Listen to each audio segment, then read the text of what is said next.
University of Colorado had a staff ministry going, and that staff man had to be reassigned.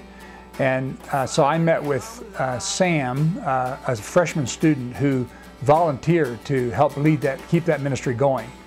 We wanted to study the Bible, and not only study the Bible, but study it well. We had 4 people involved in our Bible study at the time.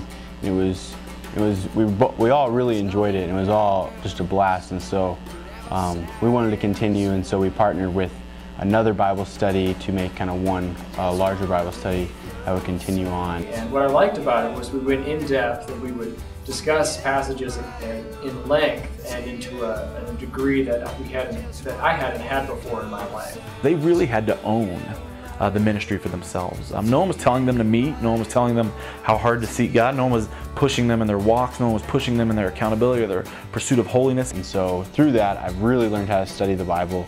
I've learned how important scripture memory is, to really, I guess, learning the scripture, because it helps you meditate on it and think about it all the time.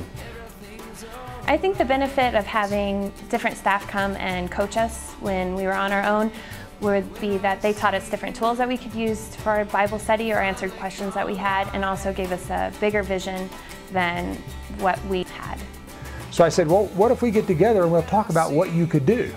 Yeah, the 2 things that I would say were probably just a real help with Brad Miller. And when you don't have staff leading you on a continual basis, I think it'd be pretty easy to die and to get discouraged and to wonder if you're doing it good enough or the right way.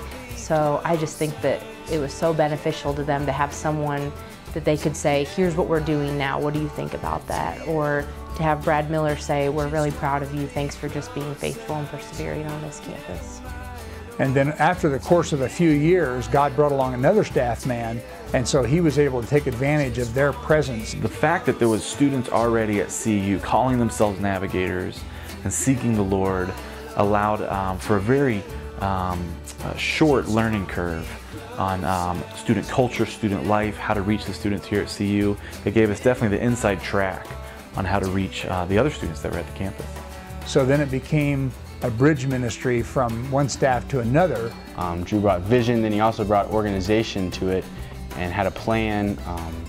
Here's what we're going to do to seek and learn more about God. Here's what we're going to do to make God known on the campus. Is when a staff does leave a campus and we don't have plans to immediately staff it again with new staff, that there can be a very real, consistent transition between times where staff might be transitioning to maybe an overseas position or the relocation across the country.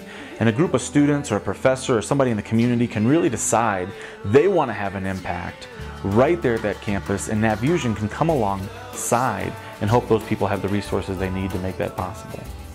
There are campuses all over the United States who don't have anybody on them helping men and women walk with Christ, and these volunteer leaders are coming in because they have a love for God and a love for people. One of the things that I love about the NavFusion vision is that it really does enable the navigators to expand our influence in areas that otherwise we probably just wouldn't get staff to, definitely very soon, but possibly at all.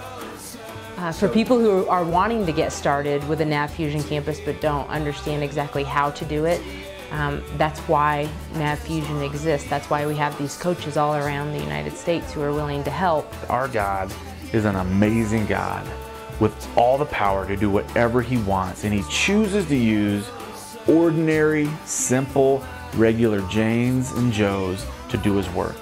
He's not looking for the most talented people, just faithful people who will trust that He is a God who wants to get this done.